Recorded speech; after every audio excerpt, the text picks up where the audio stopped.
Frères et sœurs, je vous salue. Je vous avais dit que Dramane Ouattara, là, le RDL, là, c'est fini. La pression est tellement, s'accentue sur eux. Ils sont actuellement désarçonnés, ils sont complètement déboussolés. Parce que les soutiens d'hier, qui les ont soutenus à bombarder la Côte d'Ivoire et à prendre le pouvoir, là, ces mêmes soutiens ont commencé à les lâcher.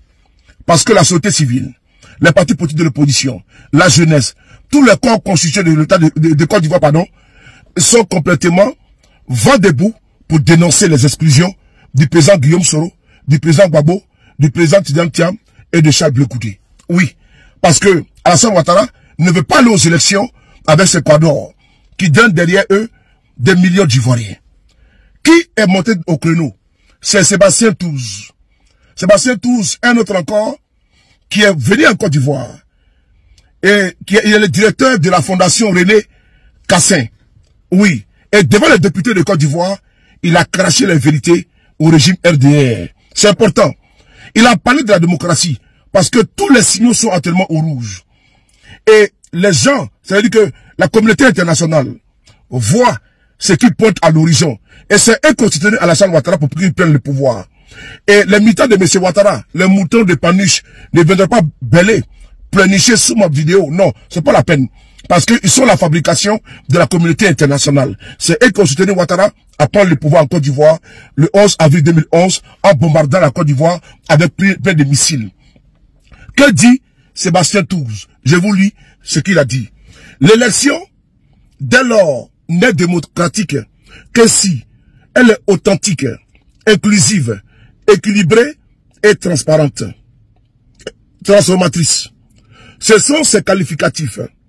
Et non la seule mise en place formelle d'un dispositif électoral qui fonde sa légitimité au regard du droit international. Toute personne qui jouit de la citoyenneté et qui a atteint l'âge légal doit pouvoir voter sans distinction ni discrimination fondée sur le sexe, la race, la langue, la religion, les convictions politiques. Ce principe exige des États que les États, prennent des mesures actives pour garantir l'inclusion de toutes les catégories sociales, y compris les plus marginalisées. C'est ce que dit ici Sébastien Touze devant les députés de Côte d'Ivoire. Il dit ceci: l'élection dès lors n'est démocratique que si elle est authentique. Deuxièmement, inclusive. Mais Ouattara ne connaît pas ce qu'on appelle l'inclusivité. Parce qu'on a vu Alassane Ouattara qui a été exclu. Et c'était bien fondé et fondé. Parce que Ouattara s'est prévalu de la nationalité voltaïque. Donc il a été exclu en 2000. Ouattara a fait feu de tout bois. Il a mis la Côte d'Ivoire à feu et à sang et à sac. Et il a pris le pouvoir dans les conditions que vous connaissez. Parce qu'il a été exclu. Mais aujourd'hui, M. Ouattara décide d'être le centre de l'exclusion. Il exclut Gbagbo, Soro, Thiam, Blé Goudé. Ça peut passer ainsi. Et il parle également d'équilibré. Sébastien Touze parle d'équilibré. Effectivement, il fait une élection équilibrée. Et puis il dit une élection transformatrice. Mais c'est de ça qu'il s'agit. Les élections là doivent être gage de confiance entre le peuple et ceux qui organisent les élections. Et également, elle doit être également vecteur de quoi? D'alternance. Si le peuple veut une alternative ou l'alternance, mais c'est au peuple de déterminer cela. Ce n'est pas à un groupuscule de s'accaparer le pouvoir à vita aeternam et de nous rabâcher les oreilles qui vont rester au pouvoir pendant 50 ans. Ça ne marche pas ainsi. La Côte d'Ivoire n'est pas un royaume, que Alassane Ouattara le sache, lui et sa clique. Il poursuit encore. Ce sont ces qualificatifs et non la seule mise en place formelle d'un dispositif électoral qui fonde sa légitimité au regard du droit international. Le message est clair. Le droit international, là, si une personne est bien élue, là, il y a des caractères, il y a des critères à remplir. L'inclusivité des élections, l'authenticité, une élection équilibrée et une élection inclusive. Oui, inclusive. J'ai dit ça. Inclusive. Mais en Côte d'Ivoire, ces critères ne sont pas remplis. Gbagbo est exclu. Et puis on va créer, comment on appelle ça, une commission électorale dite indépendante qui est truffée des membres du parti au pouvoir. En réalité, Ces membres qui sont là-bas, nommés par Alassane Ouattara, son ministre de la Justice, son ministre de l'Intérieur, ces personnes-là sont les bras séculiers de Alassane Ouattara. Les commissions locales en Côte d'Ivoire, 99% sont à la solde du parti au pouvoir. Je répète, les commissions locales en Côte d'Ivoire appartiennent au parti au pouvoir, les partis RDR. Comment l'opposition peut gagner? Parce que c'est eux qui remontent les résultats à la commission centrale. Donc il peut tripatouiller, il peut changer les résultats des urnes. Et qui va se plaindre? Personne ne va se plaindre parce que ça a eu lieu en Côte d'Ivoire maintes fois sous le régime d'Alassane Ouattara. Et puis il poursuit. Toute personne qui jouit de la citoyenneté et qui a atteint l'âge légal doit pouvoir voter. Mais c'est ce que nous réclamons ici matin, midi, soir. En l'occurrence, la révision de la liste, électorale que nous appelons de tout neveu. Parce que près de 29 milliards de francs CFA ont été débloqués cette année 2025 là. Ça a été budgétisé en Côte d'Ivoire. Et les 29 millions là, ça va servir à quoi? Ça va servir à faire la révision de la liste électorale.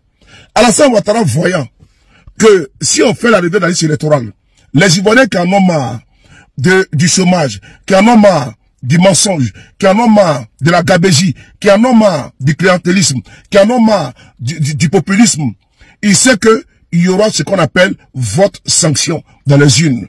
Que les Ivoiriens iront voter massivement pour les sanctionner dans les urnes afin de les faire quitter les palais présidentiels. Ouattara voyant ça, il a dit non. Ils disent que il y aura la révision de la liste électorale, mais après les élections présidentielles de 2025. Mais en faisant cette révision après les élections là, ça va servir à quoi? Alors que la mère des élections là, c'est l'élection présidentielle.